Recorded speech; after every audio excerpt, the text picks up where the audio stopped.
Role plays can help you improve your personality. Let's try this situation. I have given you a sample of dialogues which you can follow. But before that, follow these tips.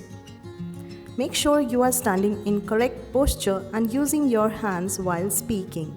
Also, your facial expressions and voice tone are equally important. Make sure you follow all these tips while presenting something on stage. Now let's see the presentation. Hello everyone, my name is Anuj. I am Aryan and I am Rudra. Today we are presenting a role play on the topic Introducing a Friend.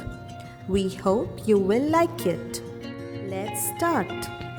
But before you start, make sure you consider all these points, as these things are really very necessary to follow when you are presenting something on stage. Here are the dialogues. Hey Aryan, how are you? Hi Anuj, I'm good. What about you? I'm also fine. Meet him. He's my friend Rudra. Rudra, this is my friend Aryan. Hello Aryan, it's nice to meet you. Nice to meet you too. Come, let's enjoy the party. Sure. Thank you everyone. Now it's your turn to practice.